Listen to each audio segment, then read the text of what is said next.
Muy buenos días. Feliz de estar aquí y de ver tanta gente querida que trabaja por la educación, y eso es bien importante. Pero bueno, me toca hablar de motivación, pero primero los voy a desmotivar con la realidad. Aunque ya vimos varios ángulos que me parece fascinante de la primera presentación desde Harvard, pero bueno, yo no estoy de Harvard, estoy aquí. Y eso es bien importante porque las estadísticas a veces te pegan en la cara, ¿no? Te dan golpes muy duros y muy fuertes, sobre todo a los docentes, porque cuando vemos unas estadísticas que te dicen los datos, tú tienes rostros concretos de eso. Cuando ella habla de la desnutrición, y me acuerdo de nuestros datos que lo hace Susana Rafali en la Simón Bolívar, ya tú sabes que esos niños con déficit de atención, tú los tienes en tercer grado ya, porque ya llevo como la cuenta de los niños que han ido creciendo con el déficit nutricional del ácido fólico, entonces tú los tienes en el aula, los tienes en el salón. Pero tienes también lo otro, el tema que se ha tocado varias veces aquí, que es el tema del salario, y yo lo presento una y otra vez porque esa es la realidad y lo que nosotros vamos viendo cada día. Ahorita están las hermanas de la Concepción aquí, que tengo que decir que esta semana tengo en mi cabeza las 482 escaleras que hay que subir para llegar a este preescolar. Y que bueno, hay que pensar que yo lo hice un día, que hay una hermana que baja y sube, que yo le dije, esa hermana cuando yo tenga mi próxima prueba de esfuerzo, la voy a llevar a ella. Y después voy a salir con ese corazón perfecto. Pero estas docentes suben esas escaleras todos los días para llegar a este preescolar. Y esto es un esfuerzo enorme. Y este preescolar, además, hay otra condición, porque nosotros en ABEC, yo represento a las escuelas de ABEC, 1053 escuelas, y hacemos todo lo posible por darle un pequeño bono a los docentes, porque realmente el salario del ministerio es un acto casi simbólico. Y entonces, claro, cuando pregunto cuánto le estamos dando a una docente en una escuela rural, en las escuelas indígenas no damos nada, en una escuela de una comunidad vulnerable, y cuando me dice que solamente se le da un posible de $20 y que depende de lo que hacen los papás, ahí estamos diciendo que en este país hay otro problema muy grave ¿dónde está mi presentación?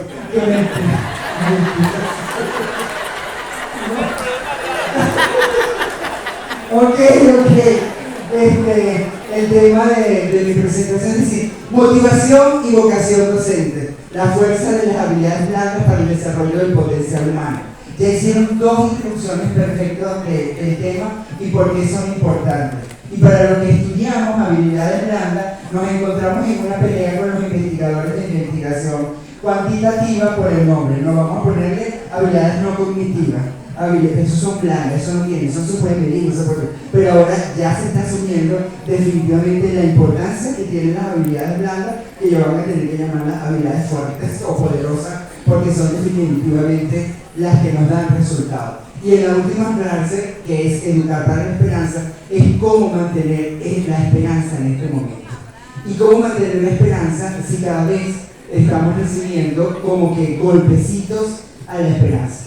Los resultados académicos del CCI, que nosotros los vemos en estadística y todo eso, nosotros los vemos en el aula. Ahorita estamos hablando de lectura y escritura, que en nuestra época nosotros vibrábamos de llegar a una escuela y en diciembre que ya los niños estaban leyendo. Pero ahora que en marzo todavía no. Y probablemente estamos diciendo si es un problema de estrategia o es un problema biológico por falta de ácido fólico, es decir, ahí hay varios factores que atender y eso no lo podemos atender no solo los docentes. Porque el problema del hambre, el problema de la desnutrición no puede seguirse resolviendo porque nosotros los maestros cada vez decimos, no tienes que comer niño y le hacen señal a de la cantina. Yo lo pago, pero usted no te está sacando para pagarle eso, debe tener un marido con real. Pero en eso nos pasamos todos los docentes, buscando cómo resolver. Pero eso es un poquitico una mañana, pero no sabemos qué están comiendo en la casa y todo lo que eso significa, y es un factor que debemos revisar. Esta es la realidad y aquí nos quiere Dios y esto es lo que estamos viviendo. Esta es la sequía en términos metafóricos que yo digo. La educación en Venezuela está pasando por una dura sequía y esa sequía está establecida en los datos académicos. en los datos de los docentes que nos hemos quedado, que todavía no somos suficientes, y la cifra de la UNESCO de 44.000, cuando llegamos aquí en Venezuela todavía son muchísimos más altos de los docentes que faltan. Antes de estar en la ley estaba en admisión del Pedagógico de Caracas. 12 departamentos, 21 menciones y solamente ingresaron 382 alumnos para 12 departamentos. Y en la escuela, en la Universidad Católica, estos 2 semestres yo he tenido solamente un alumno en ciencias pedagógicas y una alumna de integral, cuando yo tenía 2 secciones y 2. La Universidad de los Andes ingresó solamente 9 alumnos. Esta es la realidad, es decir, que dentro de 5 años, lo que nos creíamos que estábamos muy largos para irnos a educación, nos tenemos que quedar un rato más. Esta es la realidad que estamos viendo porque tenemos una reserva moral con la que trabajar y ayudar. Entonces, ¿por qué es importante hablar de motivación? Y todo mi tema de motivación lo traigo de la investigación, pero es que día a día yo me he encontrado que esto es lo que yo tengo que hacer. Mire, vean lo que yo digo, uno debe ir dignamente para la escuela. Esta guayabera me la trajo una monja, no es que costó así carísimo. Estos pantalones se ven azul porque yo le echo wiki porque yo tengo que presentar siempre en alto, porque si no, no puedes. Pero es que tenemos que mantener la dignidad, porque la dignidad de la persona humana no nos la da el salario, no nos la da el Estado, nos la damos nosotros y no nos tenemos que dar.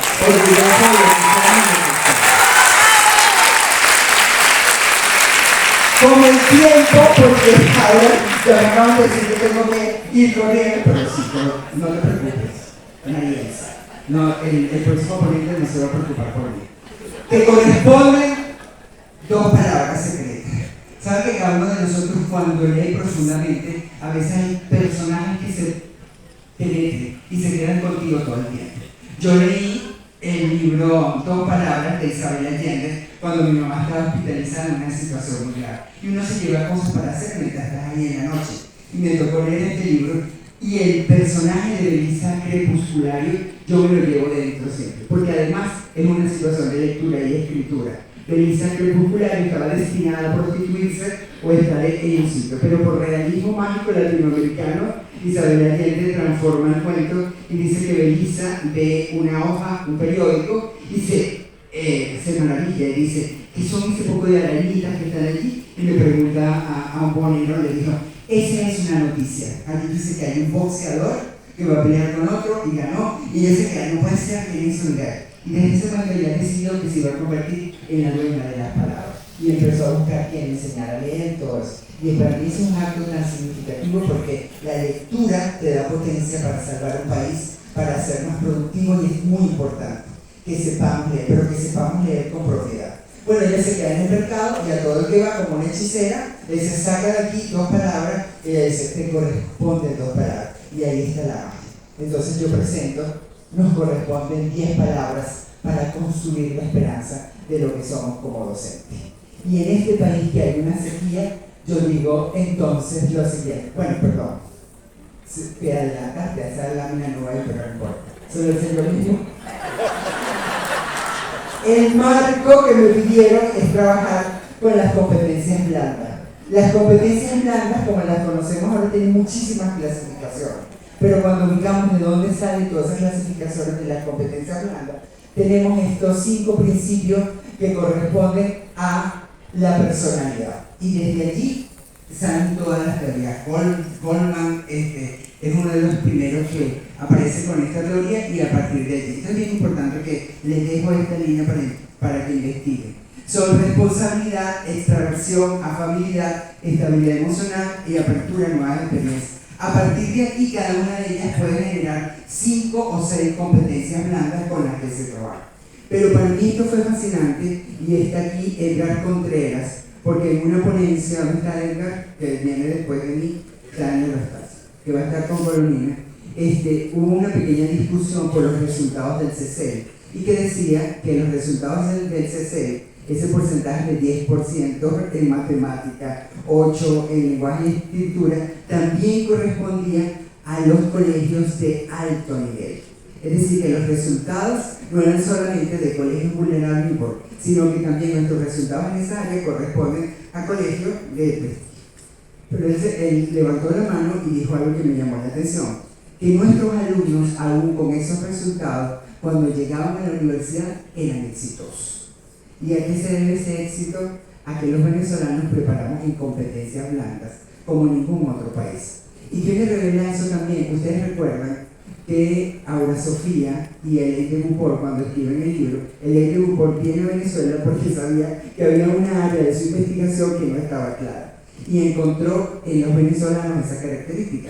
Aunque su anécdota más clara, ella dice, cuando convocaba una reunión a una hora, ella como gringa decía, esta hora, y los venezolanos llegaban a saludarse. Y pasaban 10, 20 minutos saludándose y contando el cuento y no comenzamos a la tarea. Pero después ella entendió qué significa eso y por qué para nosotros es tan importante. Yo agrego, como siempre, a todos los modelos, como investigador, una característica. En el modelo de inteligencia emocional, yo agrego espiritualidad. No hay ningún sistema integral si no agrega espiritualidad. Que aquel empeño en que la espiritualidad es religión, que la otra persona tiene que ver, saquen las escuelas deben ser totalmente laicas. No hay un modelo de formación humana que elimine la parte espiritual. Ese es un sistema incompleto, que no tiene que ver con religión, pero hay que trabajar. Por eso yo coloco allí el poderoso sistema de creencias. Entender la educación como acto de esperanza es lo primero para motivarnos. Porque si tú no entiendes que lo que estás haciendo es un acto de esperanza, no te vas a sentir fuerte. O sea, es decir, yo vengo, me paro aquí, siento la emoción de lo que estoy haciendo porque esto me gusta. Subo las 480 escaleras y después cuando la bajo voy con mi compañera toda la maestra y le digo, ustedes bajen ahora como las mis de Venezuela. Porque para que no se disuelva la raíz. Y eso, la imaginación, la energía de lo que ponemos en lo que estamos haciendo, es lo que nos permite seguir adelante. La educación en Venezuela pasa por una larga sequía. Seguir abriendo el aula, aunque falte todo, es un acto profético. Anuncia que los más vulnerables merecen recibir una educación que dignifique y que tiene que venir de personas que experimenten la dignidad humana. Si yo no siento la dignidad humana, no puedo subir esas 400 escaleras y darle dignidad a quien le está recibiendo. Porque yo estoy pasando que no puedo atender a mi hija, a mi mamá, porque lo que me pagan no es suficiente para el seguro. Pero yo sigo ahí. Digo, yo mantengo porque este es un momento histórico y esto no es toda la vida. Y por eso digo esto.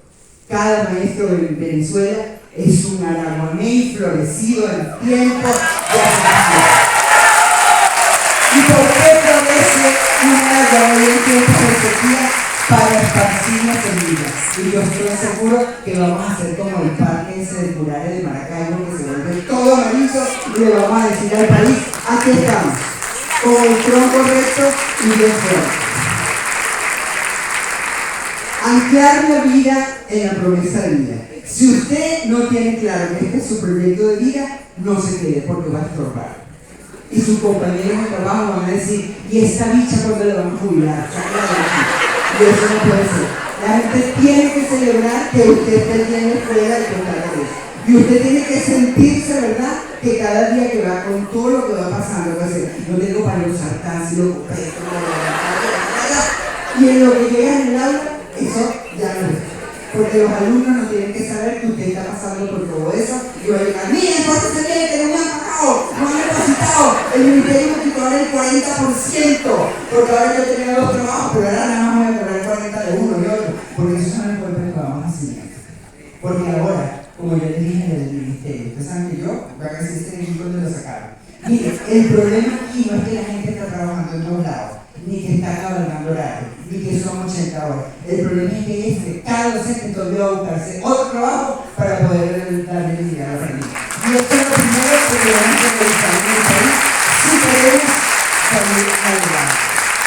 Los docentes venezolanos hemos estado presentes en pandemia sin saber absolutamente nada de tecnología.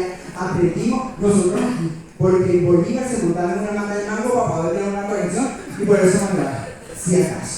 Porque tenemos circunstancias, porque este es un caldero del ciclo que tendríamos que recorrer el país para que vean por lo que pasan los docentes en algunos estados. Los maestros no se pueden desesperar, porque ellos son los dueños de la esperanza, porque ellos son los administradores de la fe, los administradores del porvenir. Eso lo dijo Luis Beltrán Prieto Figueroa para felicitar a los maestros un día del maestro, pero él sí es maestro. Él sí puede decir como ministro, yo sé lo que es ser maestro. Pero si usted nunca ha pasado por el aula, no puede decir, yo como maestro puedo.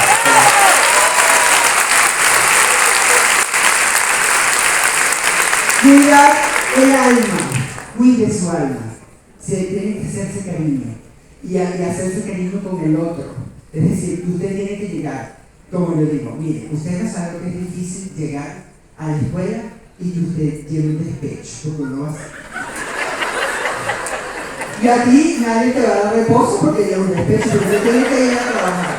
Pero necesitamos cuidarnos. Y como nos cuidamos, es que usted sabe por lo que está pasando el otro. Y dice, ¿quieres un café? Pero paga el tuyo y yo pago el mío. Pero vamos a tomarnos el café. Y ya es suficiente, porque escucharnos ya nos da la vida y nos recuerda. Por eso dice allí, al maestro hay que cuidarlo.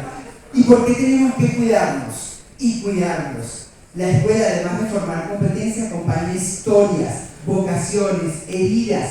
Cada estudiante es un rostro, un algoritmo con un perfil de competencia. Y cada uno de nosotros tiene una historia, 10, 20, 30, con niños que no nos llevamos a la casa. Y a veces decimos, la única forma de salvar ese niño es que yo me lo lleve, pero no te lo puedes llevar, porque sí. Pero es que cada uno de nosotros sabe lo que significa las estadísticas que mostraron en Harvard sobre lo que está pasando en Latinoamérica y lo que está pasando en Venezuela. Y no solamente en los estados donde hay, ¿cómo es que dice la UNESCO? Emergencia compleja humanitaria. Usted solamente puede hacer proyectos en el Zulia, en Apure, en Amazonas, pero resulta que tú te vas a Guárico, como yo me encontré una casa hogar, donde había 23 niñas con 5º grado aprobado de escuelas desconcentradas que no sabían ni leer ni escribir. Y Guárico está aquí a 4 horas de Caracas. Suata está aquí a 30 minutos de Caracas.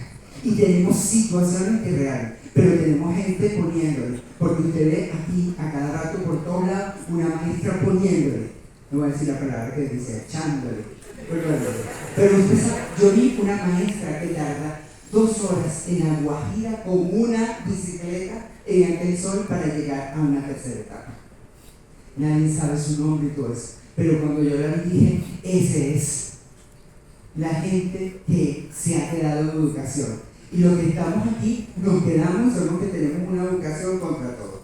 Cuando esto, digamos, nos vamos a bueno, estamos así como que fuerte, pero digamos que hay tanta gente que está haciendo grandes cosas. Por eso cuando la empresa privada, la universidad y todo eso trata de hacer algo por nosotros, nosotros agradecemos. Por eso, aunque de vez en cuando pueda dar un bono. Pero bueno, el crisis actual, el docente venezolano está llamado a ser un artesano paciente del corazón, de los niños y de los jóvenes.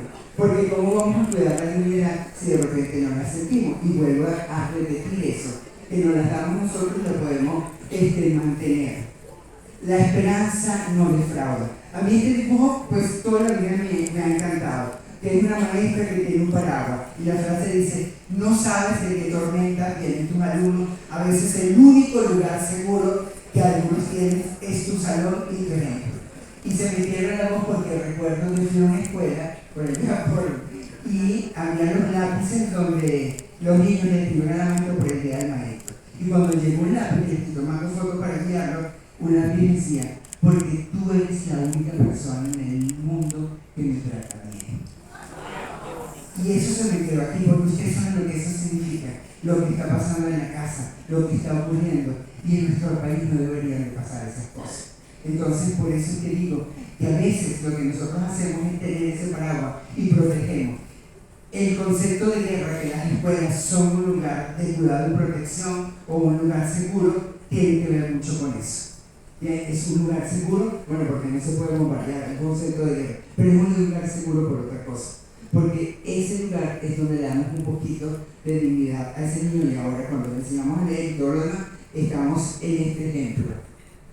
Cuidar el alma, la vocación, cuiden su vocación, que no nos dan por todos lados y nosotros seguimos así. Yo sí soy maestro, ¿y usted qué es? Maestro. ¿Y por qué es maestro? Sí. Y entonces tiene el administrador. Yo soy administradora. Y yo le digo, sí, pero tú tienes nada más 4 lunes bancarios. Yo digo, ¿cuántas dietas hay en ese almanaque que va a ser? Pero lo que dice que yo puedo ser creativo todos los días del mundo. ¿Cómo se llama? De los del laboratorio. Usted todo el día tiene que hacer lo mismo con esas pruebas, no se puede por inventar. Usted no puede salir ahí. Hoy quiero inventar, le voy a sacar la sangre en la oreja, todo lo que caiga aquí. Pero en cambio nosotros podemos inventar cada día. Y todas las vocaciones que perdimos en el camino, las sacamos. ¿Qué significa eso? Somos enfermeros, psicólogos. Y en estos días me encontré con todas las mujeres que perdieron su vocación de ser bailarina. Ustedes no han visto una maestra que quería ser bailarina. En todo acto de la escuela ella estaba de primero. Sí. Y ahí todas las vocaciones que nosotros tenemos las sacamos en el camino. Ahora, ustedes saben que eso es el frasco de alabastro de la metáfora del Evangelio. Aquella famosa escena donde todos se escandalizan porque María, la Magdalena, saca un perfume muy caro que viene en un frasco. ¿Cómo se le ocurre a ella gastar ese frasco de perfume en las patas de Jesús que se le echa de tanto caminar? Pues sí, y él le dijo, ustedes me entienden, yo me voy a ir. Pero lo que ella acaba de hacer es, yo creo que nosotros somos ese frasco, ese perfume de alabastro, que perfuma muchas almas, pero que tenemos que estar pendientes de eso. ¿Cómo tenemos que estar pendientes? Porque no sabemos lo caro que somos en términos de la vocación que nosotros ejercemos. Y somos el perfume como eso. Ustedes saben que en nuestra época comprábamos puro perfume caro, ¿verdad? Usted seguro tiene ese frasco todavía en su casa. Y eso de vez en cuando usted va y le saca un poquito.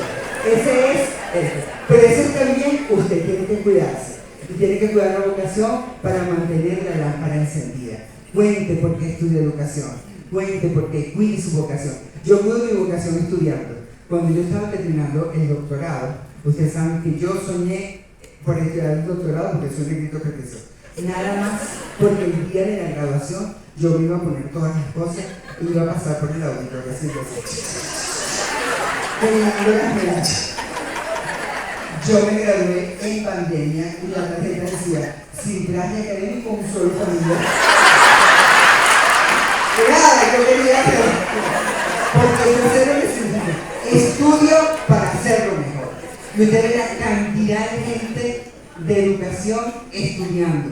Entonces, ¿qué estás haciendo? Estoy haciendo una maestría, estoy haciendo un diplomado, estoy en la acá. Mira, que la Polar está dando 20 cupos y entonces salgo yo peleando. Dame 120, no, dame 200. ¿Cuántos inscribiste? 400, no, pero es que toda esa gente quiere estudiar. Y tú vas a ver que ninguno, como en el ¿cuánto fue? 99% los que comenzaron, terminaron. Porque todos los que se le dan la oportunidad para estudiar, tienen para hacerlo. Y se le dan los estados. Entonces, por eso es importante saber cómo cuidas la vocación y cómo tienes que hacerlo. ¿Cómo voy en mi tiempo? Ay, yo voy cerrando. Ok. Tejer y hacer constelaciones. Grupo. Esto que estamos haciendo, como dice el Papa León, la constelación educativa global, es lo que estamos haciendo en la Alianza por la Educación. Consonancia, escuelas, universidades, comunidades, empresas, todo el mundo haciendo una red para salvar el país, porque lo único que puede salvar a un país es la educación. No hay otra forma de decirlo. Los docentes tampoco pueden estar solos, necesitan tener redes que los ayuden, aunque ahorita las redes son para pedir perdón.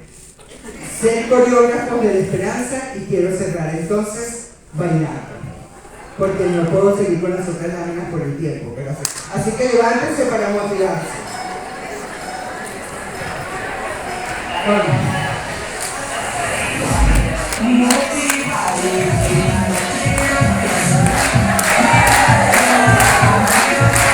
Como dice, motívate.